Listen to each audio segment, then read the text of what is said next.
أعوذ بالله من الشيطان الرجيم. بسم الله الرحمن الرحيم.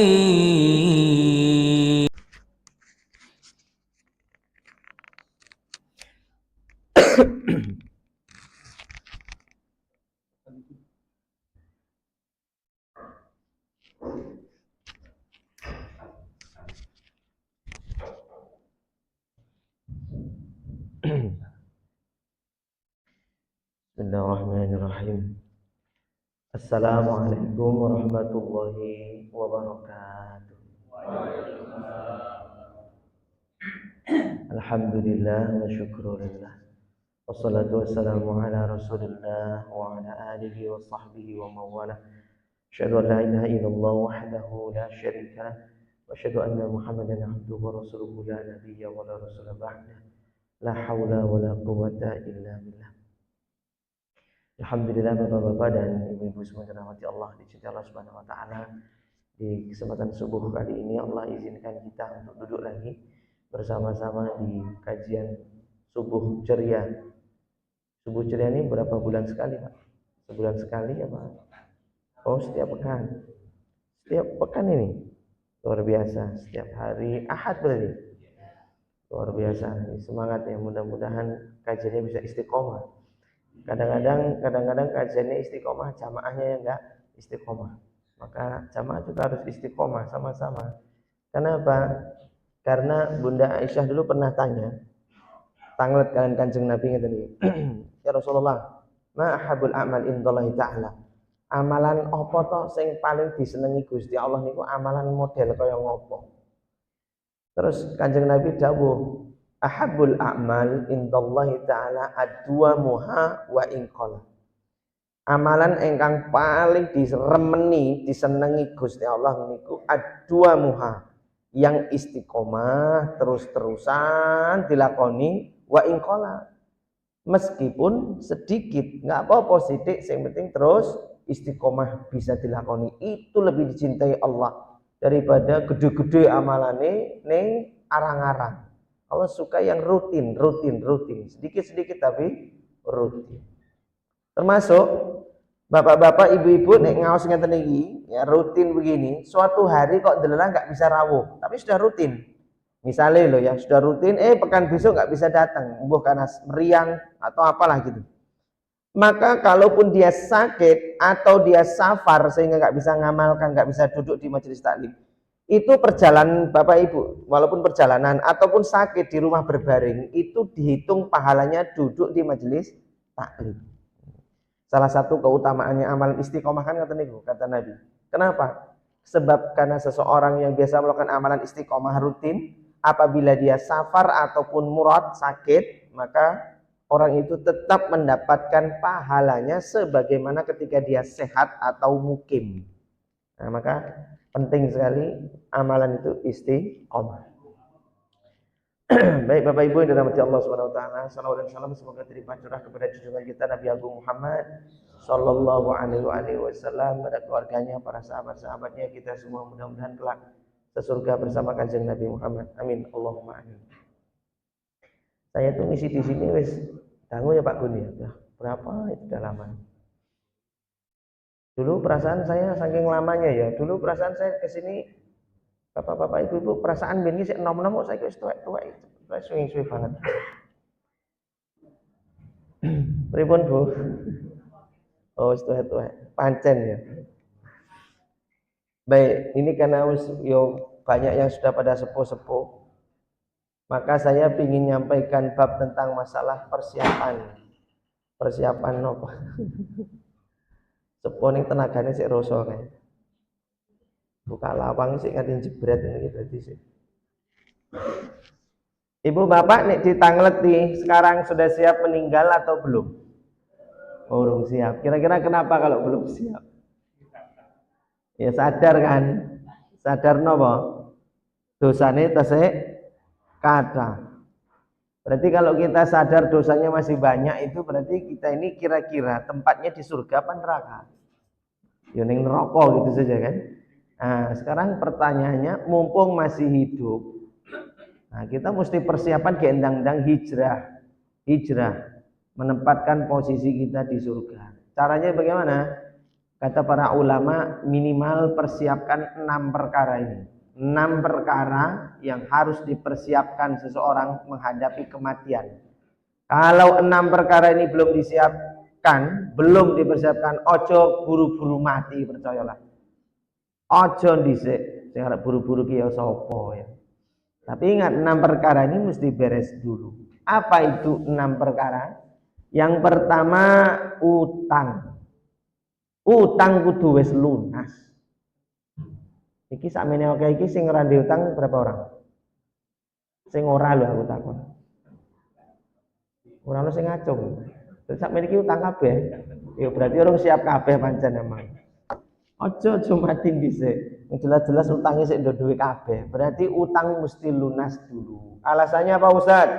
Nabi SAW menikah dawuh, orang yang mati masih punya utang, amalan-amalannya mu'allaqah fis sama.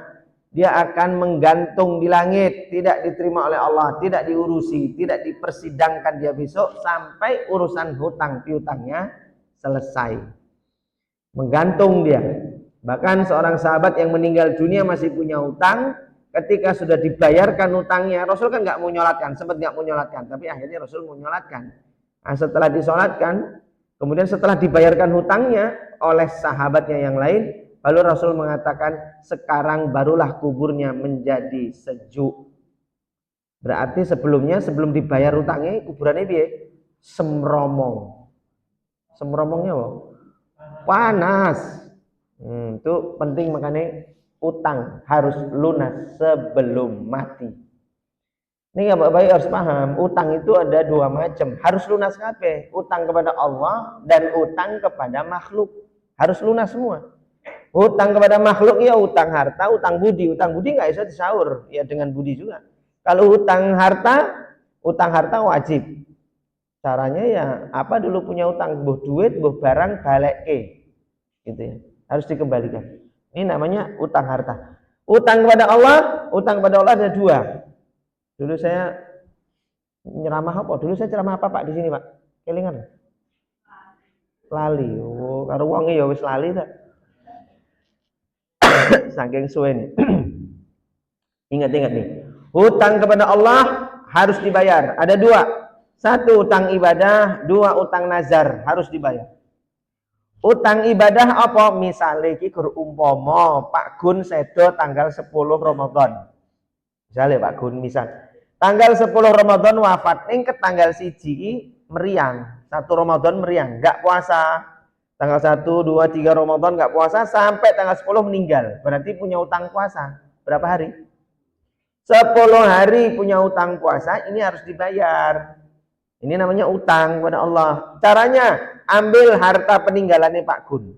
Mungkin Pak Gun punya tabungan atau apa, ambil hartanya untuk bayarkan fidyah 10 hari. 1 hari 1 nasi bungkus. Berarti bikin 10 nasi bungkus, dum ke 10 orang miskin. Itu caranya. Bayar utang ibadah. Ya nasi padang ngono lah gampangane, nasi padang 10 bungkus. Larang Pak Ustadz, padang murah kan ya ono, nasi padang murah. Wah, padang murah anu sik larang Pak Ustadz. Olive pakai sayap, kuwi wis murah banget. Olive karo sayap kan mung 8.000. Sik larangan Pak Ustadz, sego kucing ya sono. Parah ini. Ya aja sego kucing, mosok ya bendino-dino kan enggak makan sego kucing to. Lah, ini utang kepada Allah itu ada 2, utang ibadah ini mesti dibayar. Ada yang kedua utang nazar. Utang nazar juga harus dibayar. Nazar. Kaya wingi iki contoh iki kisah nyata iki, jamaah cerita, jamaah saya. Nyeritake tangga kampunge ana sing duwe nazar, anak-anake ra gelem menunaikan. Apa nazare? Punya nazar ngene iki si bapake. Pokoke le rungokke kabeh ya. Bapak iki wis woro-woro ning anak-anak ning kampung, warga kampung ya woro-woro, ning catruk ya woro-woro. Aku nazar pokoke nek Prabowo Gibran menang, iki le nazare ngono. Nek Prabowo Gibran menang, aku tak wakafke lemah ngarep omah kae, sing 100 meter tak nggih TPA PAUD. 100 meter kuwi nazare bapak ya nek Prabowo Gibran menang. Delalah urung pengumuman meninggal. Bapak ini sedo. Akhirnya diumumkanlah Prabowo Gibran kan kemarin memenang. Setelah diumumkan, lah kan kudune anak-anaknya apa? Menunaikan wasiat wakafnya bapak tanah 100 meter. Ternyata enggak, malah didol, didum-dum roto anak-anak. Orang. Lho kok anak-anaknya malah ora diwakafke kepiye? Kok malah dibagi roto? Ternyata anaknya mangkel karo bapaknya mergo beda pilihan. Wah, anaknya milih Ganjar karo Mahfud. Ganjar Mahfud, bapaknya Prabowo Gibran ya wis ra ketemu.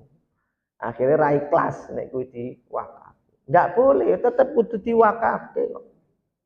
Misalnya bapak duwe nazar iki le, kowe nek ketompo PNS le, bapak nazar, bapak arep sedekah Hondane bapak. Honda sing endi, Pak? Honda picek ya bapak. Bapak duwe motor Honda picek. PCX. Ayo, PCX kali maca picek. Bapak ki nazar, delala seminggu kemudian pengumuman. Anaknya ngabari, Pak, aku ketompo PNS. Bapak seneng. Alhamdulillah. Pas ngomong lah, laler melebu gitu. Yuk kelolotan laler, matilah Bapak. Setelah Bapak mati dikubur, ingat, Honda picek itu tidak boleh dibagi waris. Harus diapakan? Disodakohkan, diwakafkan. Dan itu sudah menjadi nazarnya Bapak. Ini enggak semua nazar harus ditunaikan loh. Ingat-ingat, tidak semua nazar harus ditunaikan. Ada yang cukup di kafarat. Contohnya dulu bapak punya nazar. Bapak ki duwe lemah, tak dol ning cerak JEC kae, tak dol ra payu-payu wis 10 tahun le, bapak judet. Rungokke ya le, ibu barang rungokke kabeh. Bapak nazar ki rungokke iki, nek payu kae, bapak arep rabi meneh, wis pokoke nazare bapak. Wah, ibu-ibu langsung rame kok. Ibu-ibu ndonga langsung muga-muga ra payu, muga-muga ra payu. Ning bapak yo direwangi poso Daud barang segala macam payu. Ibu ndongane ra payu. Sing menang bapak, wong bapak karo tirakat anu barang poso Daud barang. Apa akhirnya yang terjadi kalau sudah begitu? Lah.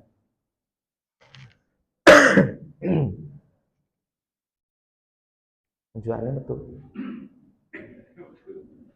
Makai mawon nggih, Pak. Nggih kula napa nggih jamaah? Nggih kula ren mboten napa-napa nek nggih kula. Nggih jamaah keri mawon.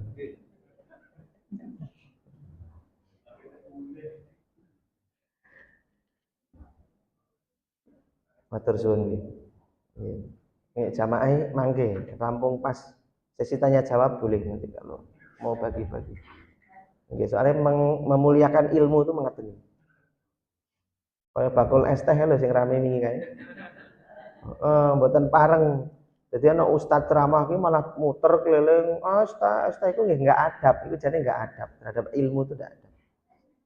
Jadi ustaz-ustaz kadang-kadang gus-gus kaya nesu juga kadang-kadang. Ning keprucut ngomong goblok ngono iki kan keprucut jangan. Saya ya kadang-kadang saiki gara-gara kasus itu saya hati-hati banget saya. Hati-hati kadang-kadang kepleset pekok ngono astagfirullahaladzim ya Allah hati-hati. Tidak viral bahaya. Oke, tadi sampai mana ya? Oh, bapak tadi punya nazar. Apa nazarnya? Rabi meneh. Ternyata apa? Setelah bapak ndonga kenceng poso Daud lah segala macam itu. Ternyata akhirnya tanahnya laku. Tanahnya pajem. Setelah laku untuk DP, bapak seneng ngajak anak-anak tasyakuran sate tongseng gulai. Warek lah, bali-bali, tensi naik, jeblek mati. Bapak mati padahal dulu punya nazar. Berarti bapak mati sebelum rabi. Punya nazar dulu, ora sido rabi bapak ki. Terus bagaimana nazarnya itu? Bagaimana cara nunaikannya? Ingat, anak lanang sing paling barep nggak boleh menggantikan bapak. Setelah itu nggak boleh anak lanang sing barep yuk mewakili bapak rabi meneh gitu. Terus nazare bapak nggak bisa. Ini harus di kafarat sumpah sebagaimana di surat Al-Maidah ayat 89. Apa itu kafarat sumpahnya? Memberi makan 10 orang miskin. Gak ada duit Pak Ustadz, memberi sedekah 10 baju untuk orang miskin. Ambil dari lemarinya 10 baju. Bajunya rano, ya sudah, berarti keluarganya ada yang berpuasa 3 hari, tidak harus berturut-turut. Puasa 3 hari. Itu namanya kafarat sumpah. Nah ini satu perkara yang harus kita beresi sebelum mati, utang. Yang kedua, apa itu? Dosa yang mengikat. Ini awake dhewe duwe dosa yang masih mengikat. Nah itu kudu ditaubati. Karena yang mengikat seseorang itu nggak cuma dosa. Amal soleh juga mengikat. Makanya ono wong-wong itu, orang-orang itu yang tahajudnya kenceng, tahajudnya ning Qur'annya agak kurang. Ada yang Quran itu iso sehari seju Quran. Tapi sholatnya mungkin kurang disiplin, kurang tepat waktu, jarang berjamaah. Ada orang-orang yang kuat le poso sunnah kuat, ning tahajudnya nggak kuat. Orang itu punya kemampuan masing-masing dalam hal amal soleh. Begitu kata Imam Malik. Seperti Allah pun menanamkan rezeki. Ono sing dikei rumah tanggane harmonis, tapi utangnya oke. Kan ngono toh. Ono sing orang duwe utang, blas nggak duwe utang. Tapi rumah tangga kerah padu kayak ngono. Ada yang rumah tangga harmonis, terus nggak punya utang, ning ya sakit-sakitan, iya no. Begitulah nikmat Allah cucurkan. Dosa juga begitu sama. Ada orang-orang itu yang diikat oleh dosa, nggak lepas-lepas, kuwi terus dosane. Bolak-balik terjerembab dosa, kuwi meneh. Iki jenenge kurang kreatif. Dosanya ora ganti-ganti, kurang kreatif. Tapi ya bahaya. Kenapa? Dosa yang mengikat ini yang kadang-kadang menjadikan seseorang matine angel, matine susah. Jadi nek wong Jawa, cara wong Jawa, wong sing matine angel ki biasane karena duwe ceklan. Iya toh? Duwe ceklan itulah dosa yang mengikat yang tidak dia lepaskan. Ceklan. Bahaya. Mbok ceklane apa biasanya? Ana sing ceklane jarit. Jarit karena dia dukun bayi. Jadi ning ngendi-ngendi ceklane jarit. Emang kuwi jarit nggih ilmune dhek. Karena selama jadi dukun iki kudu duwe ceklane. Jarit saktinya dia itu. Ana wong wedok sing mungkin ceklane tusuk konde, ya ono. Nek lanang ya ono sing ceklane manuk ya ono. Manuk tenanan lho. Manuk sing ana matane iki lho, tenanan. Dia duwe manuk perkutut sing sikile kae ana ruase 7. Enggak lebih enggak kurang. Karena nek 8 segala macam iki kurang bejo, sing ana 7, dihitung dhewe 7. Kuwi pitulungan Gusti Allah. Selama duwe manuk kuwi sugih. Ning seprene ya ora sugih-sugih. Ini dingu terus manuke. Ha iku besok matine angel. Cetok. Nah, ini yang punya ceklan. Dosa iki apa sing termasuk dosa yang mengikat dhewe macam-macam. Apa kuwi? Misale nek wong wedok ki apa ya trigis. Nah kuwi dosa sing gak ilang-ilang bahaya. Kuwi kudu ditobat lho. Dikirane ora tobat. Ibu, coba tak takoni ibu-ibu ya sing misale sing cergis-cergis ya, amit nyun ngapunten lho niki sing bojo-bojo galak iki. Coba saya tanya, penelitian ya di Indonesia saja lah, enggak usah di luar negeri, di Indonesia. Rata-rata nek suami istri menikah, sing meninggal dhisik rata-rata sing suami apa sing istri? Nah, ibu harus muhasabah ibu-ibu. Kenapa kok suami kok meninggal dhisik? Kuwi rata-rata mergo bojone galak nyentaki terus disentaki bojone terus. Ya jedlek. Wong lanang ki Bu tak rungok-rungokke ya, wong lanang ki sabar, Bu. Sabar ngapet-ngapet ning ya sing jeblok. Sabar sing jeblok meninggal. Nah, makanya ibu-ibu ampun galak-galak karo sing lanang. Nggih. Njenengan galak-galak ki padha karo mateni sing lanang alon-alon. Nah, itu ibu-ibu kok matine yo angel. Hati-hati, bojo-bojo. Ngono. Wong lanang ki apa Pak Ustaz? Nek wong lanang ki ya paling-paling selingkuh ngono kae wong lanang. Selingkuh ning bolak-balik angel Pak Ustaz lepas saka dosa selingkuh. Bolak-balik selingkuh. Nah, ini kalau nggak ditaubati bahaya. Mati nih angel. Yang ketiga, anak soleh. Ojo mati, jangan buru-buru meninggal sebelum memastikan anak yang kita tinggalkan ini soleh. Kenapa Pak Ustadz? Kalau anaknya belum soleh, nggak tenang mati ini dhewe, percaya nggak bisa tenang. Gimana mau tenang? Karena anak soleh itu bisa jadi musuh. Gusti Allah niku dawuh di surat Az-Zukhruf ayat 67, di surat At-Taghabun ayat 14. A'udzubillahi minasyaitonirrajim. Ya ayyuhalladzina amanu inna min azwajikum wa auladikum aduwwan lakum fahdharuhum. Wahai orang-orang yang beriman, sesungguhnya di antara pasangan-pasanganmu itu bojomu, istri-istrimu, wa auladikum dan anak-anakmu aduwwan lakum, ada yang menjadi musuh bagimu, fahdharuhum, maka hati-hati. Ono sing dadi musuh ya pirang-pirang, besok di akhirat malah jadi musuh. Jangankan di akhirat, di dunia aja banyak yang jadi musuh. Iki ngapunten. Anggaplah iki HP ya, anggaplah HP. Salat anake mainan HP. Sik, Mak. Gek salat to? Sik, Mak. Coba HP. Bocah cilik dolanan HP wae.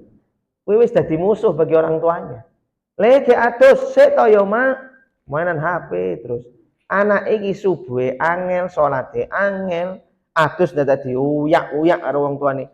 Ini menandakan anak ini belum mati saja sudah jadi musuh bagi orang tua. Anak saya itu nggak boleh pegang HP, nonton HP nggak boleh. Kenapa nggak boleh, Pak Ustadz? Oh, saya tahu. HP itu ada setannya. HP itu disebut juga setan gepeng, itulah HP itu. Itu HP itu nih, anak wis nonton itu dia kena ada namanya apa zat apa kayak saya kemarin tuh dikasih tahu itu.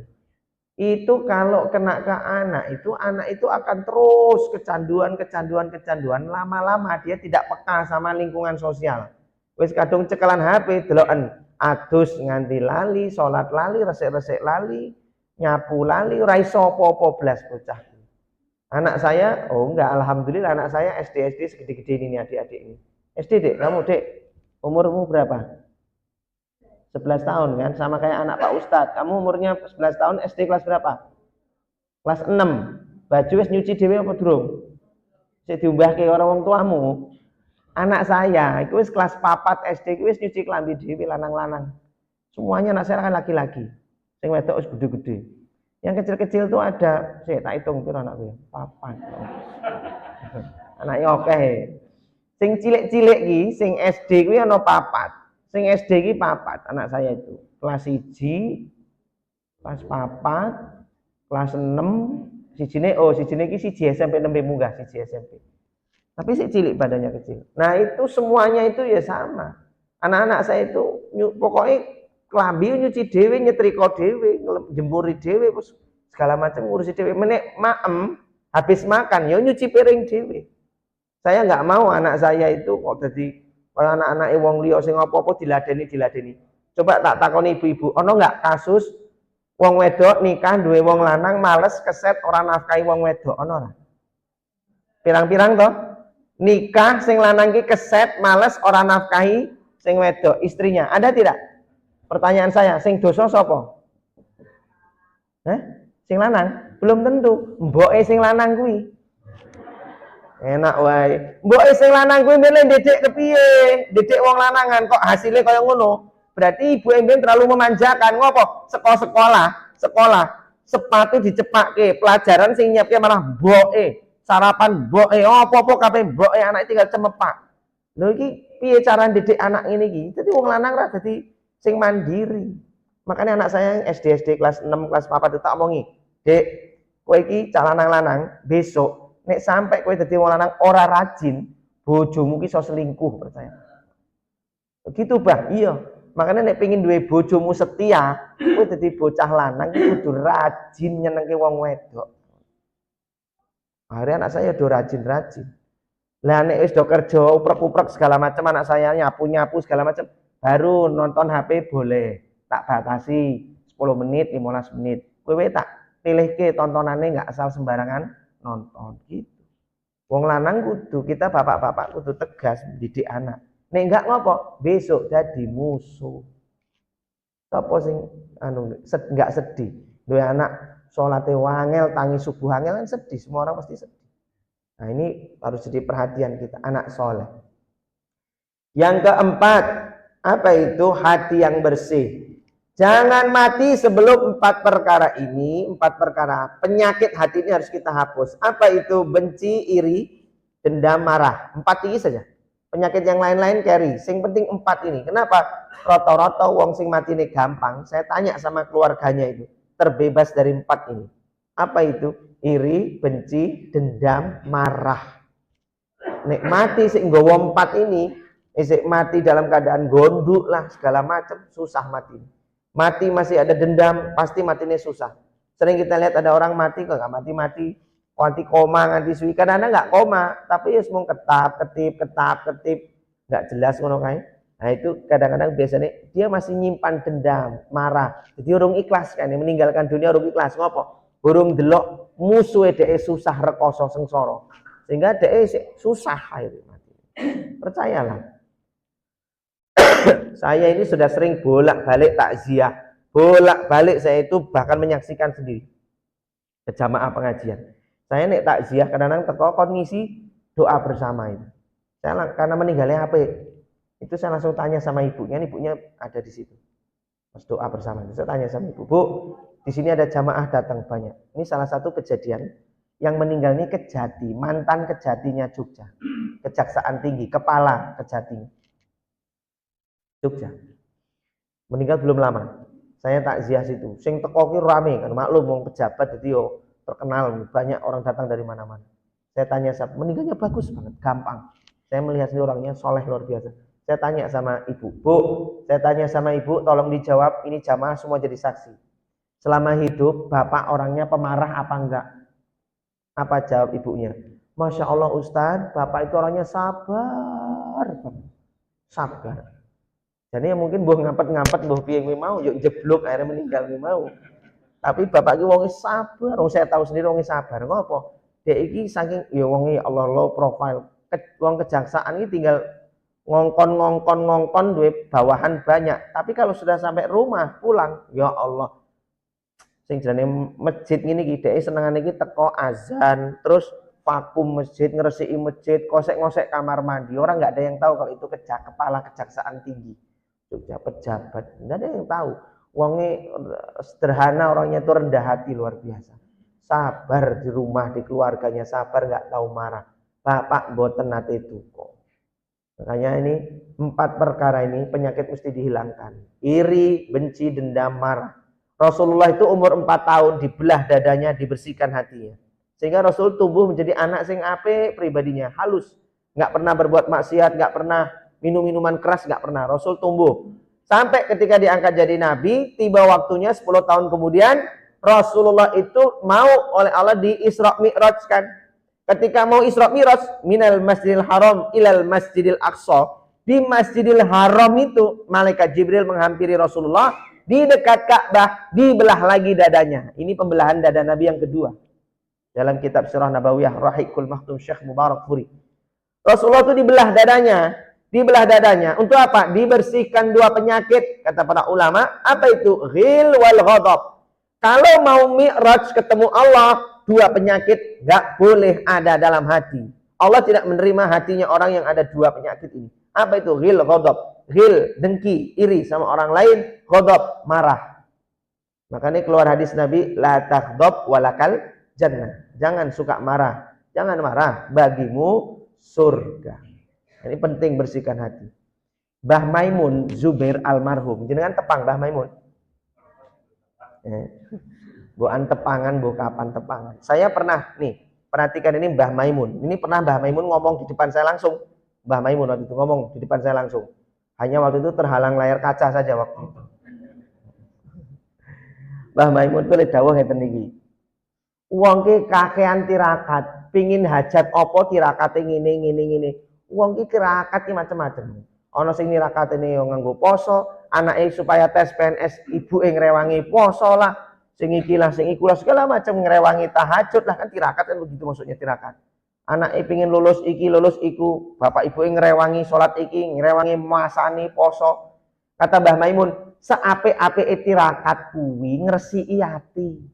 Karena nih hatimu resik, doa-doa itu gampang dikabulkan. Hati ini resik, ora sah dengki, benci karo sapa-sapa, dendam ndak usah. Sengit-sengit karo sapa, ndak usah. Ngoten nggih. Nah, ini 4. Yang kelima. Ini waktunya berapa menit lagi, Pak? 2 menit lagi. Suruh berapa menit lagi? Sik suwe ya. Weh. Baik, lanjut. Nanti habis ini kita keluarkan snack dan minuman ya. Yang kelima, apa itu shadaqatun jariyah? Jangan mati sebelum punya apa? Tabungan shadaqatun jariyah, sedekah jariyah.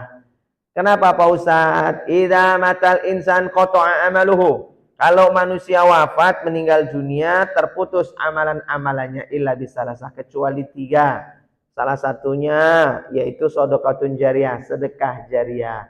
Yang kedua, auladun soleh yad'u lahu, anak soleh yang mendoakan. Yang ketiga, ilmu yang bermanfaat. Ya, ingat nih, sedekah jariyah. Sedekah jariyah ini penting Bu, Pak. Ngopo? Tak takoni. Jenengan kan belum siap meninggal, kalau ceritanya kan belum siap meninggal. Oke, pertanyaan kedua. Jenengan mulai rajin sholat dan ngerti cara sholat yang bener kira-kira mulai tahun pinten? Atau nih sholat yang bener-bener tenan bener ki sudah berapa tahun kepengker? 10 tahun? Ya anggaplah 10 tahun terakhir lah. Sholatnya wis apik tenan ki 10 tahun terakhir. Pertanyaan saya, Bapak Ibu sholat 10 tahun terakhir ini sing khusyuk wis pirang tahun? Bel gedes Pak Ustadz. Lu bel gedes piye? Seprene si angel Pak Ustadz khusyuk. Padahal awwalu ma yuhasabu bi 'abdi yaumil qiyamah as-shalah. Amalan sing pertama dihisab kuwi salat. Nek salate apik, semua amalannya dianggap apik. Nek salate elek, semua amalan jadi jelek. Lah salate dhewe enggak khusyuk, piye carane arek dinilai apik apalagi amalan yang lain. Disitulah kita itu butuh pertolongan, tambahan amal soleh. Apa itu? Itu tadi sedekah jariyah. Mas meninggal kita, pahalanya masih banyak, terus ngalir. Itu yang kita harapkan. Jelas Bapak Ibu? Apa menenek mati duwe utang? Mati punya utang, lah terus dibayar nganggo apa? Makanya kita perlu sedekah jariyah. Ora ketang sak satu sak semen lah, pasir lah atau apa. Kenapa? Besok pahala numpuk, lah pahala itulah besok iso dibayar utang lah, nebus dosa segala macam. Kita sudah wafat, nggak bisa beramal, pahalanya masih ngalir terus. Jelas? Sedikit saya bahas utang. Nek orang tua wafat meninggalkan utang, harta waris nggak punya, cuman punya utang, mati meninggalkan utang. Pertanyaannya, apakah anak ahli waris wajib membayarkan utang orang tuanya? Wajib? Jawabannya dalam kaidah fikih tidak wajib. Ini harus paham. Makanya awak dewe harus punya persiapan diri sendiri. Semua ulama mazhab Hanafi, Maliki, Syafi'i, Hambali sama, semuanya sama. Utang orang tua yang mati menjadi tanggungan dia sendiri. Anak tidak wajib membayarkan. Tetapi anak yang soleh pasti akan berusaha membayarkan utang orang tuanya. Itu anak yang soleh. Tapi kalau dia tidak membayarkan, dosa tidak Pak Ustadz? Ya tidak dosa. Kenapa Pak Ustadz kok dalam Islam begitu hukumnya? Perhatikan. Kalau utang itu wajib dibayarkan anak, bahaya. Bahayanya Pak Ustadz, nanti orang tua banyak yang kena penyakit. Semakin tua penyakitnya makin banyak. Apa penyakitnya? Seneng ngutang. Anaknya oke kok, santai. Anak kono sing dadi pejabat kok santai, ngutang. Ono sing bayar. Apane aku anak 10. Anak 10, saya gampang wae nek ngutang kok apa sing bayar anak barep. Ngono. Ngutang meneh engko nomor loro, ngutang meneh sing ragil. Enggak bisa begitu. Makanya dalam Islam tidak wajib anak itu membayarkan hutang orang tua. Saya dulu tinggal di daerah Candi Winangun, Pondok Pandanaran itu utaranya. Ono ibu-ibu senengane ngutang terus. Lain jawab apa? Bu, kapan bayar? Oh, anakku terus. Sampai anak iki ora rapi-rapi, duit tabungannya kobol-kobol bocor nggih mbayari utang mboke. Mesake anake. Sampai seprene urung nikah nganti neyeng. Wih, elek piye? Ora nikah ora ya neyeng. Ini gara-gara dosa mboke iki. Nah, itu yang sedekah jariyah. Yang terakhir, yang keenam. Jangan mati sebelum, ini kata para ulama, ini disebut dibahas sama Gus Bahai. Nggak boleh mati sebelum kau memastikan keluargamu akan menangisimu. Jelas? Jangan mati sebelum kamu bisa memastikan keluargamu bakal nangis nek kowe mati. Ojo nganti kowe mati malah keluargamu kemekel, malah terus seneng bahagia. Bapak diumumke meninggal, anak-anak malah alhamdulillah biang keroke tamat riwayat gitu. Karena dia biang kerok. Oh berarti wong iki akhlake elek iki berarti. Ya. Makanya maksudnya kata para ulama jangan mati kecuali kau bisa memastikan keluargamu nangis, itu artinya kita ini jangan mati sebelum berakhlak baik terutama dengan keluarga sendiri. Makanya Rasul mengatakan khairukum li ahli, sebaik-baik kalian itu adalah yang paling baik kepada keluarganya. Wa ana khairul li ahli, dan sayalah orang yang paling baik terhadap keluarga, kata Nabi. Bahasane gampang ngene iki. Aja nganti awake dhewe iki mulia ning jaba mulya ning jaba ning hina di rumah. Nek pengin mulia iki saka ngomah dhisik mulya, baru mulia di luar. Aja nganti ning jaba ki disanjung-sanjung orang, dipuji-puji orang, itu di luar. Ning omah ki disengiti karo anak bojo. Bapak balik tembe krungu swara motore, wis langsung celakep meneng kabeh. Suasana rumah langsung kayak kuburan. Nek bapak teko meneng-meneng, bapak teko meneng. Ternyata bapak teko mung jikok kunci ketinggalan mangkat meneh. Langsung alhamdulillah, yes. Berarti masalah. Ya, ibu juga gitu sama. Ojo nganti nek teko ki marai judeg anak-anak, bojone marai mumet segala macam. Padha wae. Setelah iki nggih. Nah, maka pastikan 6 perkara ini. Yo, saiki dibaleni supaya enggak lupa. Yang pertama apa tadi? Utang kudu lunas. Yang kedua, nah tak kayak singkatan mana apalagi udah jarang. Utang. D dosa. Dosa yang ditaubati tadi, yang mengikat. A anak yang soleh. H hati yang bersih. Jarang kan? Jarnya apa? Sedekatun jariyah. Angnya yang nangis. Nah, ojo nganti kita mati malah keluarganya kemekel. Allahu a'lam bishawab. Demikian yang bisa saya sampaikan. Sambil nunggu suruh, silakan pasukan prasmanan. Piring terbang. Kalau ada yang mau diskusi atau bertanya, saya persilakan. Bismillah.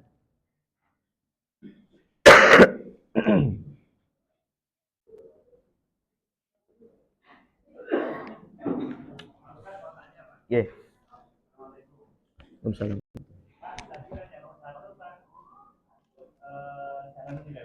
Ya.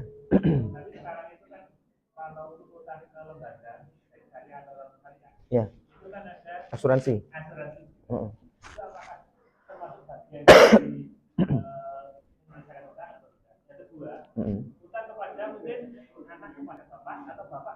Anak. Ya kemungkinan besar iya. Tapi kita kan nggak tahu juga. Betul. Itu gimana Pak? Pertanyaannya saya. Asmonipun Pak? Pak Yulianto. Yang pertama tadi bab masalah orang mati meninggalkan utang. Utangnya ini ternyata di lembaga keuangan sudah diasuransikan. Ngerti Pak? Asuransi. Bagaimana? Asuransinya gini Pak. Ada asuransi jiwa, ada asuransi utang itu sendiri. Ya, artinya orang itu mati, di lembaga itu kadang-kadang ada yang diasuransikan utangannya, pinjamannya, jadi langsung lunas. Meninggal langsung lunas. Apakah perlu dibayar lagi? Ya nggak perlu lagi. Sudah ada asuransi itu. Selesai. Meskipun dalam syariat Islam asuransi hukumnya haram. Ini saya jelaskan. Asuransi hukumnya haram. Jadi kita jangan main asuransi. Kalau kita yakin sama Allah, nanti jalannya Allah yang memberi. Pasti ada jalan. Tidak mungkin tidak. Nggak mungkin Allah memberi larangan, terus tidak memberi solusi. Nggak ada ceritanya. Wa may yattaqillah yaj'al lahu makhraja wa yarzuqhu min haitsu la yahtasib. Siapa yang bertakwa kepada Allah, Allah kasih jalan keluar dan rezeki dari arah tak disangka-sangka. Mesti. Tapi kalau kasusnya wis kadung di asuransi, kadang-kadang kita nggak minta Pak, nggak minta asuransi ini dipaksa wis kadung, itu syaratnya harus begitu. Ya sudah, berarti selesai. Lunas utang. Yang kedua, bagaimana kalau misalnya orang tua mati ternyata masih punya utang sama anaknya sendiri? Bagaimana statusnya? Yang pertama, kalau saya jadi anak, pasti tak ikhlas ke orang saya tak hitung. Yang kedua, kalau jadi anak, ya bapak meninggal. Yang kedua, di dalam syariat Islam, anta wa maluka li abi. Selama bapakmu masih hidup, dirimu, seluruh anak-anak ini, dirimu dan hartamu itu masih milik ayahmu, miliknya bapak. Jadi selama bapak masih hidup, anaknya, bahkan jiwanya dan seluruh hartanya itu masih milik ayahnya. Artinya tidak berlaku namanya orang tua ngutang karo anak, itu tidak ada. Paham Pak? Tidak ada istilah orang tua ngutang sama anak, itu sebenarnya tidak ada.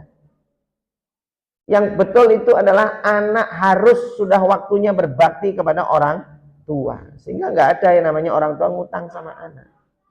Tapi kalau memang betul-betul dulu diniati akad utang, karena mungkin anaknya ya ngutang juga, karena bapak ibu butuh duit, terus anaknya ngutangke juga sama orang lain, ngutangke, golek ke utangnya bantu bapak ibu mau, entah mungkin dari harta tabungan istrinya, misalnya gitu kan ya, dia ngutangke untuk nolong bapaknya, maka kalau ini harus dibayarkan. Caranya memotong jatah waris. Nanti jatah warisnya sebelum dibagi waris, potong dulu untuk si anak iki mau tadi balik ke dhisik. Sisanya baru dibagi waris. Begitu. Nek ono waris. Nek enggak ono harta waris piye Pak Ustadz? Ya nasib berarti. Nek saran saya ikhlaske. Kenapa apa? Oh, pahalanya. Nyun pangapunten sangat nggih. Saya itu Bu, Pak, dihapusi wong Jogja ki bleguduk monyor-monyor saking akeh. Jamaah pengajian kuwi lho. Wis rampung pengajian, konsultasi, bribik ngono ya wis akrab. Diundang-undang ceramah, ujung-ujungnya ternyata arek nyilih duit. Ya tak sili wong wis akrab apik. Bar kuwi do ngilang kabur. Semprul pikirku. Ning ya tak pikir-pikir ya ki wis qadarullah. Mungkin aku sing salah atau mungkin hartanya masih bercampur dengan yang haram. Semoga Allah membersihkan harta. Itu nih di total Pak, itu ada 1 miliar saya dihapusi jamaah. Jamaah ono sing ngapusi 100 juta, ada yang ngapusi 350 juta, ada yang ngasih segala macam. Terus saya ingat, saya nggak tipe orang sing dihapusi terus gondok, mangkel, nagih terus, saya nggak model gitu. Kenapa? Pegangan saya Kanjeng Nabi. Wong kita ini hidup ceklane iki Quran karo sunnah, nek pengin bahagia atau Quran sunnah. Apa pesannya Nabi? Pesannya Kanjeng Nabi. Barang siapa yang membebaskan hutang saudaranya, maka besok dia akan dibangkitkan di padang mahsyar, dia akan mendapatkan naungan di saat yang lain tidak akan mendapatkan naungan. Dia yang mendapatkan naungan. Tempat istimewa bersama para malaikat, mereka minum air telaga Kausar terdahulu. Maksudnya awal-awal. Pertanyaan, apa yang cara maksudnya membebaskan hutang saudaranya? Ada 2 cara. Satu, ono wong diutang karo dhewe diiklaske. Itu satu. Cara kedua, si A diutang karo si B, dhewe sing bayarke. Bantu si A karena nggak kebayar-bayar, dhewe sing bayarke, nolong si A. Kita si C. Jelas maksudnya? Makanya ono wong diutang sama kita, dilunaske ngopo? Supaya besok ning padang mahsyar kita itu tidak berjalan dengan keringatnya, tenggelam dengan keringat, berjalan dengan wajahnya lah. Iya toh, ada orang telanjang hiruk pikuk lari sana sini, matahari didekatkan, panas bukan main. Keadaan itu sangat mengerikan sekali, sangat mengerikan bagi orang-orang yang dulu membebaskan hutang saudaranya, mendapatkan tempat VVIP. Enak tempat VVIP, tersendiri, nyaman. Ngaten Pak. Makanya nih orang diutang-utang, lunaske wae, diikhlaske.